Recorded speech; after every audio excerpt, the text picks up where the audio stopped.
Halfway Between the Stars and Earth by Chironis, a short story from League of Legends. Read to you by Prestige Edition. It was a perfectly good night for a cup of tea. Chilly, certainly, but clear. As crisp a night as frigid Mount Targon ever got, really. Soraka was expecting a visitor. The snow in the stone kettle had already begun to melt over the hearth at the center of her little yurt. As it grew warmer, the room was suffused with the smell of dried tea leaves and sparse mountain herbs. She crossed the room, passing the shelf she'd built herself along the back wall. Like the rest of her home, it was ever so slightly crooked. As far as mortal skills went, carpentry was not her strong suit. But she had built it because she loved the keepsakes on the shelf.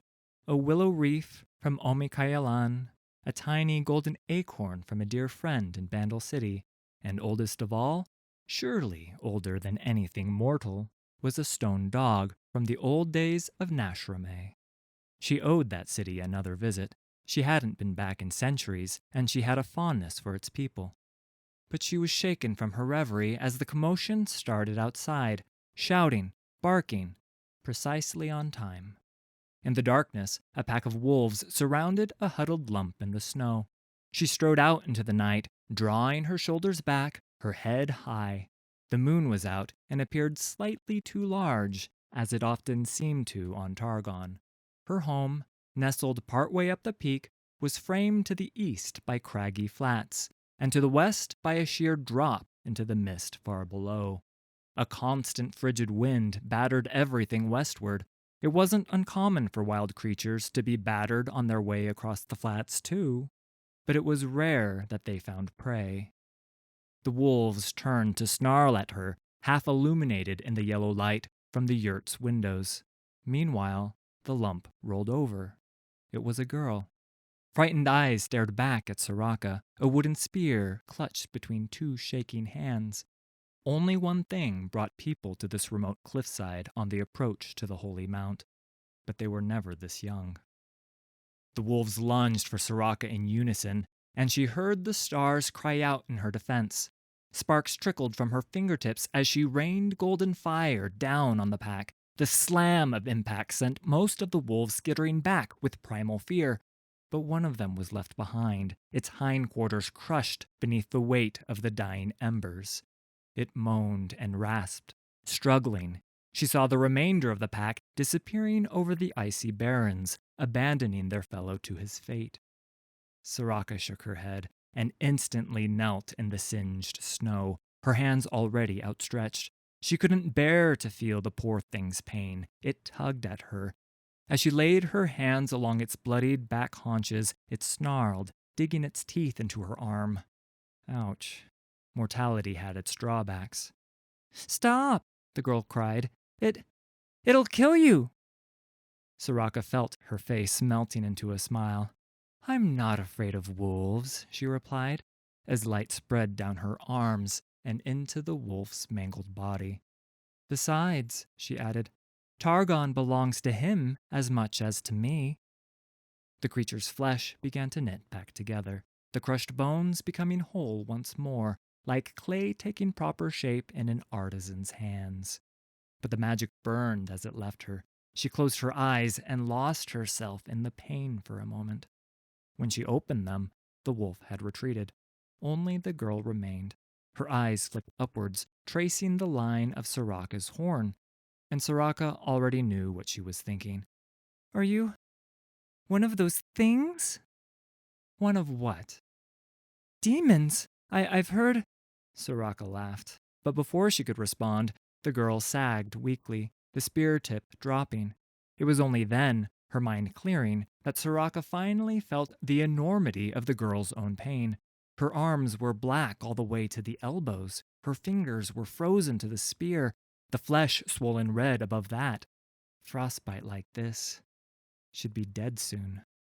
When she laid her hands upon the girl's arms, the girl flinched, and Soraka was worried. Humans were curious creatures when it came to healing. Their minds were intricate. It had to be a mutual agreement. They had to want to heal. Sometimes she'd get the tendrils of her magic deep into a wound and find that the mind pushed her right back out again. But not here.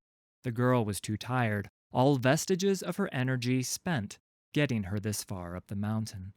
Soraka flooded the dead flesh with all the power she could give, pushing through the pain. Coils of emerald light wound their way up the girl's arms. The spear dropped to the ground. As Soraka worked, she watched the skin fade through black, red, and purple to its proper dusky color. There, that should do it. "Do I seem like a demon to you?" Soraka asked. Her gold eyes glimmered in the darkness. The girl was silent. After a moment, Soraka pressed her. "You're making the summit climb. Why?" But the girl just looked away, ashamed, rubbing her newly restored arms. "My family," she blurted, shaking her head. We were core. We're warriors. And my mother, she's the strongest of all. You don't know what it's like to be the only one who can't fight, to be—" She bit her lip, struggling to find the word. "Weak." Soraka swept a hand out towards the dirt path the girl had followed, the one which led all the way to Targon's base. "You came this far, and still you think yourself weak?" "I won't be soon," the girl replied, her hands balling into fists now. "Not when I reach the summit. I'll walk off the final peak and right into the sky, just like the old stories. And then they'll be forced to accept that I'm strong. No one made of the stars could ever be brought low." "If only that were true," Soraka said, flashing a too-sharp grin. She scarcely caught the girl's face breaking out into stunned amazement as she turned, walking to the edge of the path. Above them, the stars spread out against the inky sky, brighter than they were anywhere else in the world. They sang songs only she could hear. This was home to her. It hadn't always been, but it was the home she'd made. "Come," Soraka beckoned, and she raised her hand, trailing her fingers across the heavens. As she did, she knit the clouds and mist into shapes which wound their way against the moon and became faces the girl would no doubt have recognized from stories. A young woman with pale hair. Her counterpart, a woman whose face burned as brightly as the sun. And a warrior with a spear not unlike the girl's own. All of these mortals ascended to the peak, but they had chosen that path with all their soul. She turned to the girl and spoke slowly, taking no delight in her words. "You have not truly chosen the mountain, and Targon will not choose you. You would walk to your death. Don't do this." The girl turned away.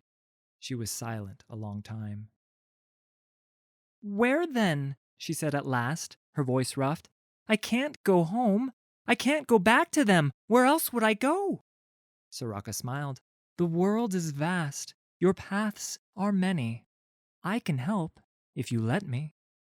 The images of the moon had faded. Soraka motioned to the cheerful yellow yurt nestled among the rocks nearby. "But first, better come on inside and get warm. No sense in starting back until dawn comes. Besides, I've got a kettle on. Perfectly good night for a cup of tea."